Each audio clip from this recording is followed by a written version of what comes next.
today, the December the 22nd. I am Bosin Amofaye, and I'm anchoring today's show as we begin to wrap up the year. Meet my panelists, Onyeka Ejema of Vertiva Capital Management in charge of industrial goods. Onyeka is the one telling us about the Dangote Cement share buyback, a multi-billion program, the first of its kind in terms of size in Nigeria's market history. Ayode Jebo is also on the market as well as a senior economist and head of research and strategy at Greenwich Merchant Bank. Both of you, thank you very much. Good morning, welcome. The Nigerian stock market continued on this trajectory of the Santa Claus rally yesterday, a strong 1.74% for the Nigerian stock market. Zimbabwean stock market was also up about 2% plus yesterday. South Africa softened on the back of the weakness that we saw in emerging markets. The rest of the other markets that we cover remain very tepid, as it were. Egyptian stock market, the EGX 30, finished in the negative territory. So a bit of a very mixed Monday to start the current business and market week. But let's check in with the East African market. By the way, when we talk about Kenya, Safaricom is still bidding very strongly with a consortium for the Ethiopian telecommunications privatization. The $500 million loan for this Ethiopian expansion plan. We'll see how the Ethiopians will react to this. One good news for the Kenya authorities is the Tea Development Agency declared a dividend, and that's very positive, which was up by 15% a year-on-year basis. Nigeria's Senate is working to set up what you call the Coffee and Tea Development Agency, something similar to what the Kenyans have done. Perhaps this is part of the whole diversification for Nigeria as well, and take a share of the global coffee and tea industry. The Kenyans are not producing oil right now, but the National Oil Corporation is in debt already. 7.5 billion shillings is what the company needs to rescue it and continue in business. That sounds like being in debt even before you start making revenue. And that looks like a very sad story. Ayodeji, you in charge of economic at the Nigerian market at Greenwich. But again, look at the Kenya tea development. Does this give you an indication that yes, the Nigerian authorities are heading in the right direction with the plan to set up our own coffee and tea development agency? As much as possible, we need to see how we want to identify and develop most of the commodities that we import to reduce the pressure on the demand for FX. So though I don't have that statistics around the demand or what we import in terms of tea and coffee, but I know it's significant. It's like a daily bread for most, and when you see for Nigeria. And so I believe that if we can develop this space, and it would, beyond just reducing FX import, it will also create employment, to generate employment in the economy, which would also reduce insecurity. So I think it's a step in the right direction. And if we need to, like you always say, to walk the talk and not just discuss it, we need to begin to see action and implement. Okay, so it looks like we can have a tea and coffee on that. I saw it as a positive development.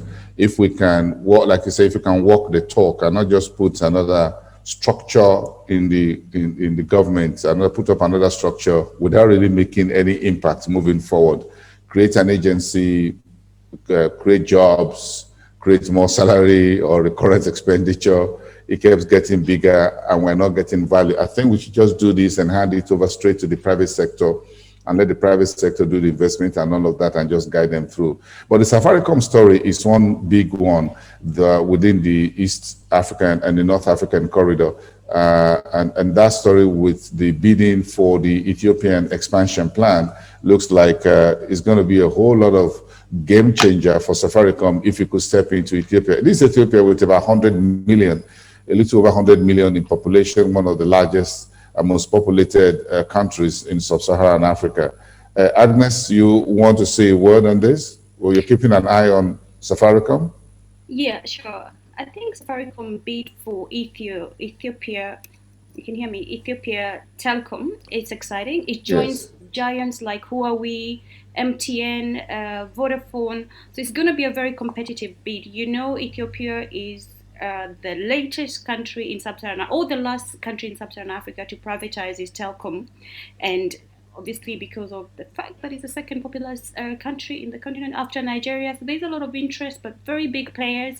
But Safaricom, after the success it has had in Kenya, looks, and I guess one of the most favored company to get this bid, looks very keen to venture into Ethiopia. It would be such a big move, and hence really trying to get more capital to try and support them in this bid. So it's exciting for Safaricom, but the competition will be tough with the giants like Huawei, and I guess the fact that they're going for money, for loan, it means it looks like money talks when it comes to this mergers and acquisition, but it's exciting. And Ethiopia, obviously, they've had a very tough time with the Tigray crisis. I think now the administration want to reassure that the move to privatize key sectors like telcom, financial services, and the logistics sector is on. I mean, this was the first priority for Prime Minister Abiy. And it looked like with the crisis with Tigray, it looks like that privatization process was going to be in the back burner, but it seems it's business as usual. And hopefully Safaricom can get in, I hope. We hope Safaricom gets in there. At least it's next door neighbor. Safaricom is a Kenyan iconic telecommunication operator, indigenous, and if I'm going to vote, I'll vote Safaricom as well. I think I rather want that brand to expand and get a whole lot more foothold within the African continent, and we'll keep the business here. And that is one good thing I want to see happen. Thank you, Agnes. I'm looking into the Nigerian space, and the biggest story, despite the virus vaccine, the whole idea about government announcing fresh restrictions on the virus, not as hard as in Europe or in the UK, for example. But again, the authorities are coming down very hard on Christmas and year ending, and it looks like this is going to impact consumer goods space one way or the other. The extension granted on the SIM card and national identification numbers registration till February next year looks like good news, but will the operators be able to meet that deadline? MTN says it needs 6 months. What has been extended now on the surface looks like just about 2.5 months or thereabout, far less than that. Dangote Cement, 85.2 million share buyback. I think that's going to be a whole lot more on the table for what happens between December 30 moving forward. Oyeka, you will speak to us very quickly on that. And Union Banks is getting a new CEO. Ghana, $5.2 billion derived from oil sales between 2011 to 2020. There's still a very little oil market there for this West African oil producer. Onyeka, let's quickly talk through the Dangote Cement share buyback. What is on the table here for investors? Okay, thank you, Blessing. We know that yesterday Dangote Cement announced that they will be purchasing around 85, just over 85 million units of shares from the general market. And this is in line with the share buyback program that they had proposed at the end of 2019 and received shareholder approval for in January 2020. They had about 12 months to do it. for some reason it seemed like they were not going to go ahead with it this year anymore. But they suddenly made an about turn.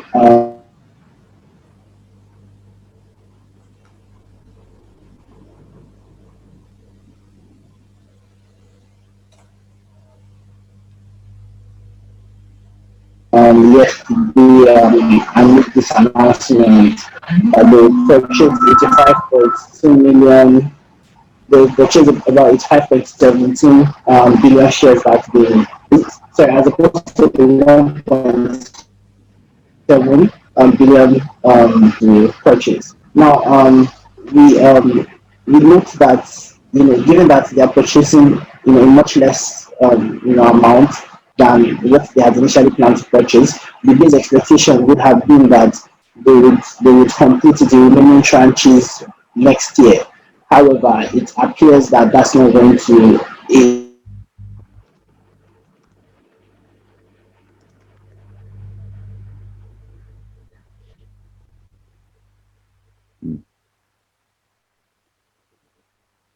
It seems more likely that that will not happen, given that it seems more likely that that will not happen, given that their timeline is going to expire in January 21, not giving them enough time to purchase the remainder. This is not necessarily going to affect their share price quite a lot, given that they are going to they plan to hold these stocks as treasury shares and not necessarily cancel the shares.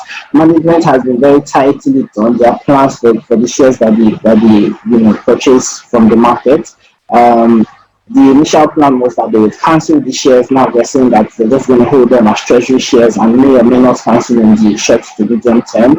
That those statements are too vague for management, and we take a more conservative view that they would they will just hold on to the stock and watch the market to see when it is favorable to cancel the shares. So at the moment, this doesn't necessarily have an impact on the market. It's just a way to return money to shareholders.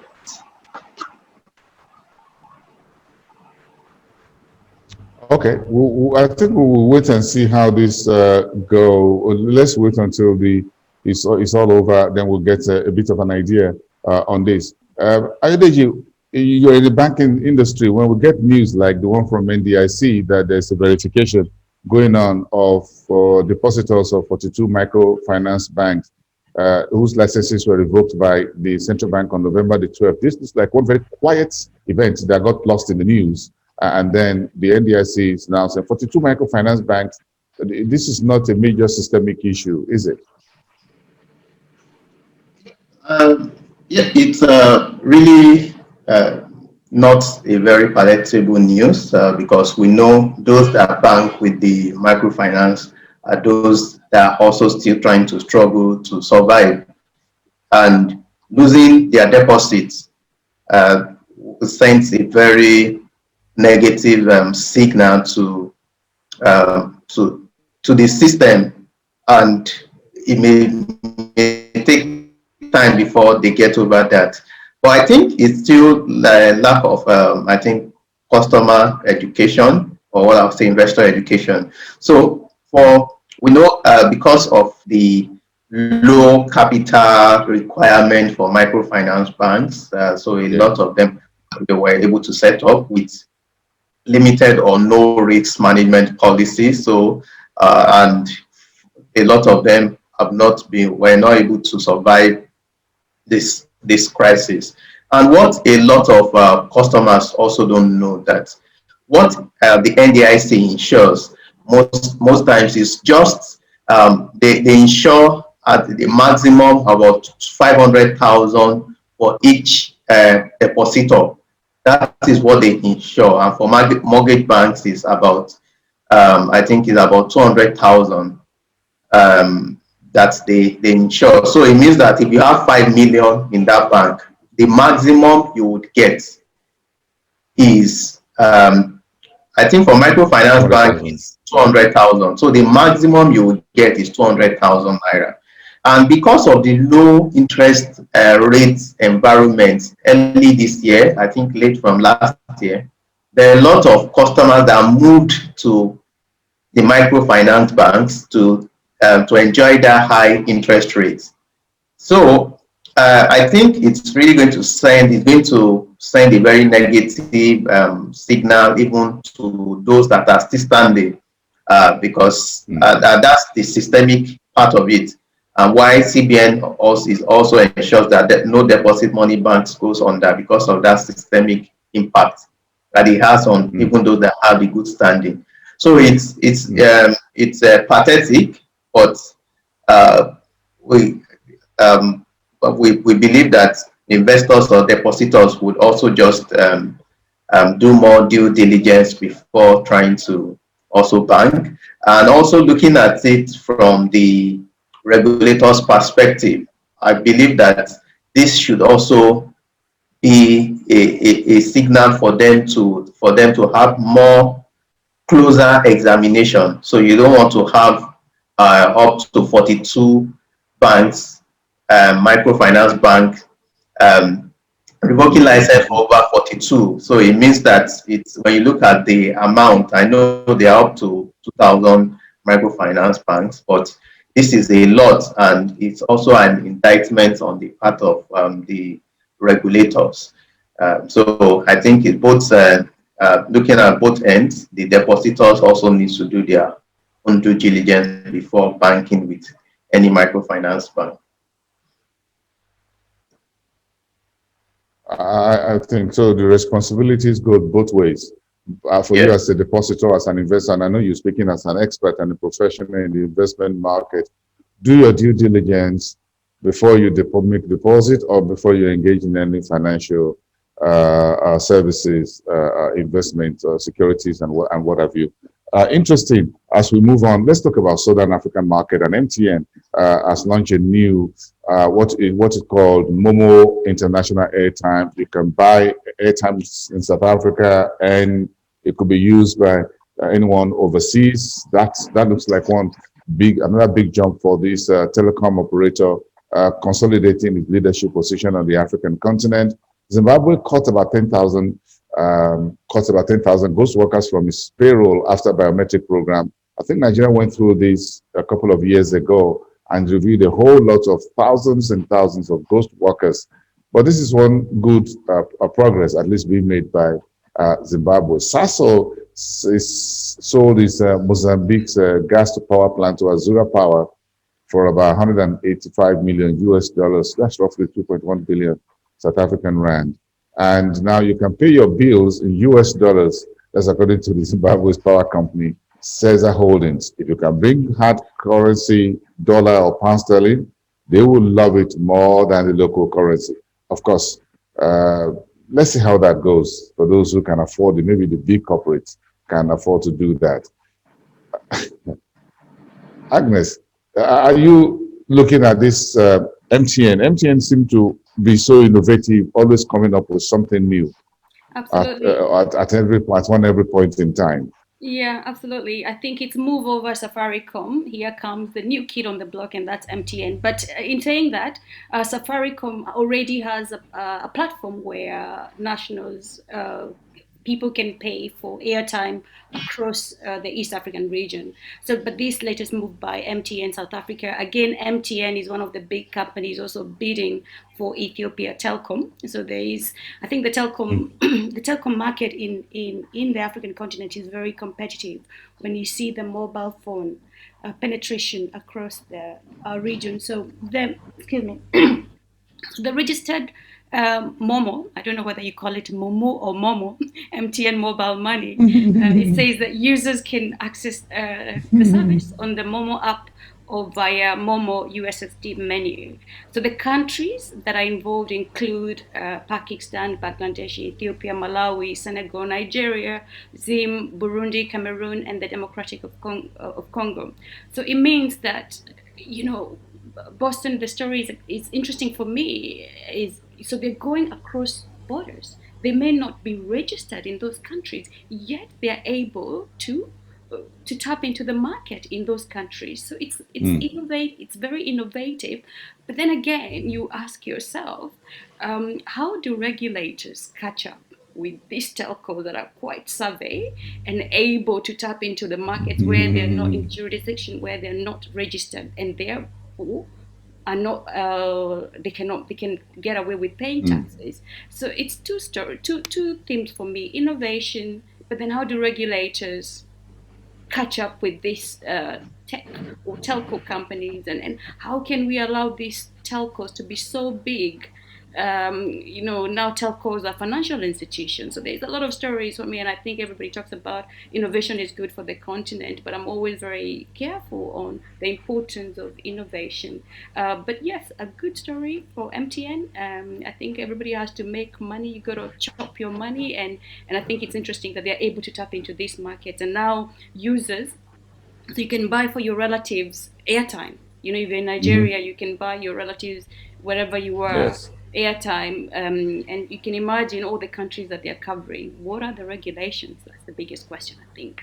I think the key word is innovate, and regulators have to innovate faster than these telcos or tech companies. But suddenly, if you're in Nigeria, you have MoMo. No excuses for not sending your relatives in South African airtime. You have MoMo, and I think for Nigerians, they probably call it MoMo. I don't know. Anyway. Mobile money, mobile money. Very interesting. I'm speaking to this SIM card in identity registration. Thank you, Agnes.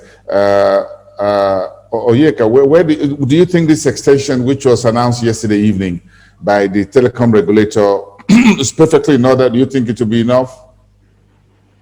I think they were always going to announce the extension. The deadline initially was, it was not feasible.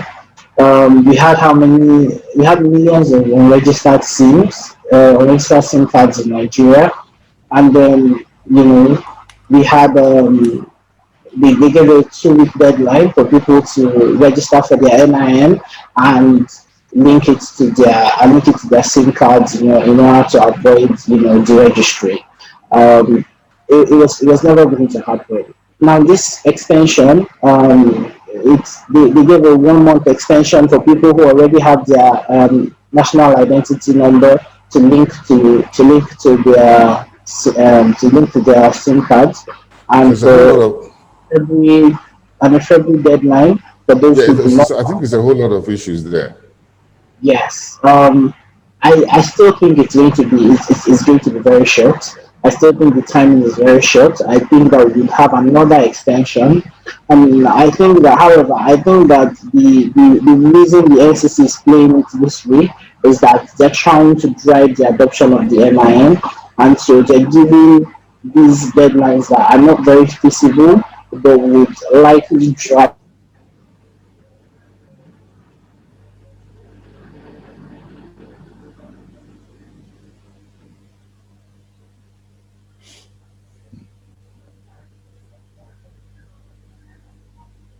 national identity numbers.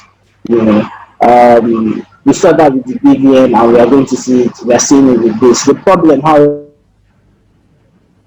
now is that the government is trying to crack down on crowds, or on people gathering in crowds, because of the new strain of the COVID-19 virus that has been found in Nigeria, the one that is supposed to be more transmissible and more infectious than the regular strain that we were seeing. The question is, how does this now fit in with the government's crackdown on crowd gatherings and all? Is there going to be an innovation to help people register for these things in their home? Or are they going to be crowded out the National Identity Management Commission offices like we saw yesterday, and we saw at the end of last week? I appreciate that it's going to be a very tough one, but this is the time, as Agnes said earlier, to innovate. We just need to use digital technology to do this without getting people to queue up and all of that. We saw what happened yesterday. It was quite a shame that you had, I think there must be 1,000 or more people The pictures on television and the newspapers was, if that was if that was anything to go by. In fact, there should be sanctions, as it were, again, because this kind of crowd came just 24 or 48 hours after Lagos State and the federal government and the vice president spoke about it late last week. And yet another government agency opened its doors, and the premises were flooded with hundreds and several hundreds of people commingling together with government officials or the agency officials trying to do identity registration. I think it's something that there should be severe penalties, that no one steps across the line any longer when it comes to this matter. But it doesn't look like it's going to happen if Nigeria is anything to go by. By now, the head of the NIMC or the head of that particular region in Lagos should be getting very hard knock or getting suspended for allowing that to happen you allow all those hundreds, thousands of people to come into your premises in the first instance. That told everybody to just go away, then you can decide how to deal with it later. But the whole lot of things were revealed by that, what happened yesterday. I'm sure Edeji will agree with me on that. But quickly on the Southern African market, let's go to the North African market, I beg your pardon, where Morocco is banning all flights from the UK over the new mutant virus. Vodafone says it's ending talks to sell its Egyptian unit to Saudi Telecom. It looks like the telecom guys are just making a whole lot of M&As, business combinations here and there. And the pharmaceuticals are in good business. Look at the profit after tax for Memphis Pharmaceuticals in Egypt, 550% in 5 months of his full year 2020-2021. That's a whole lot. If you want to invest now, invest in pharmaceuticals or healthcare. I'm sure for the UK residents and Britain, the Brits, which I'm sure Agnes is one of them, these flights ban left, right, and center on the UK. I'm surprised, but of course it's the virus. At the last count is about 25 countries already. Absolutely. I mean, Morocco joined countries in Europe, which include Germany, Ireland, Italy, Belgium, France, who have all suspended flights to and from the UK, obviously causing a lot of alarm in the UK at the moment because of the new variant of COVID-19. But for Morocco, in North Africa, it's one of the African countries that has recorded some of the highest fatalities of COVID, over 6,000 people dead, 400,000 cases of COVID-19. So obviously they're taking precaution, and you're aware Morocco is a good destination for UK tourists trying to escape the winter month. So timely, it's painful obviously for Morocco, a country that was looking to revive its tourism, but I guess health and public health for Moroccan citizens has been taken seriously, and hence I'm hoping to see whether other African countries like Kenya, South Africa, which are also very popular destinations for UK travelers around December and January month. But all they say is a temporary suspension, and they are looking to see what happens. There's conversation between governments to see how long this will be for and whether these cases are able to be controlled. The new variant spreads faster, 70% faster than the original COVID-19, and it's really gloom news. It's winter of desperation here in the UK, and as you're aware, the whole country is on lockdown, and it's almost like Christmas is cancelled for us, but we are trying to look a little bit optimistic. But that's the story, and you're going to hear more and more countries suspending flights to and from the UK. Of course, the logistics sector is heavily affected, with goods in Dover that comes from France into the UK to other European countries. Again, the economy will suffer greatly, and a lot of people will be affected. I guess I want to mention that African countries have also suspended flights to South Africa, which has also registered cases of this new variant of COVID. Hopeful that it can be contained. When you were just hoping we're coming to an end of 2020 and everybody really optimistic for the new year, this new virus, or not new variant, really is a little bit worrying. But I do hope that people in charge know what they're doing. But I think for Morocco, it was a tough decision. knowing that they're heavily dependent on UK tourism. But again, public health is a priority. Public health, a priority, and we sympathize with all of you at the other side of the hemisphere, where the virus seems to have taken a more stronger and deadly stronghold than in sub-Saharan Africa, even though we're seeing a number of increases in our jurisdictions as well. Ayodiji, thank you, Agnes. Ayodiji, the markets in Lagos, in Nigeria, look like this rally is not likely going to go away anytime soon. We're now close to 40% index returns since the year started. Yeah, well, I think if we look critically at the rally, as I yesterday, if you exclude Dangote Cement, market would have lost.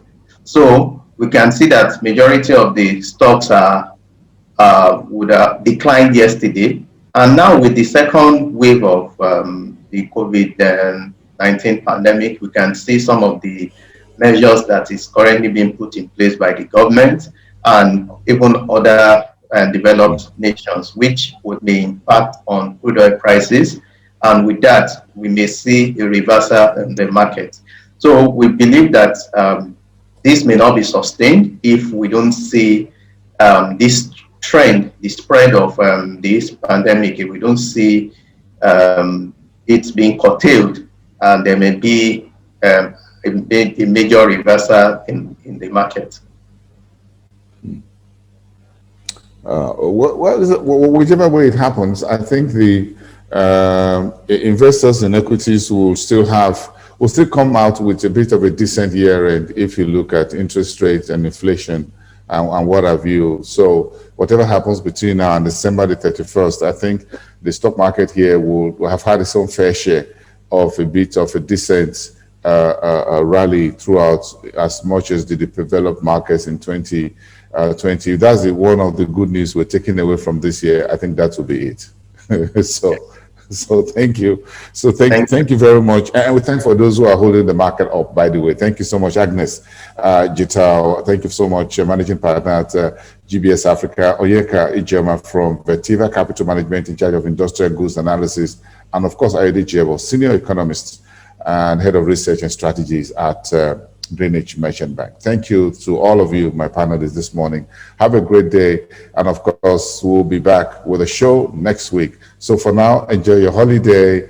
And it's great to have you on the show today. Thank you so much. And bye for now.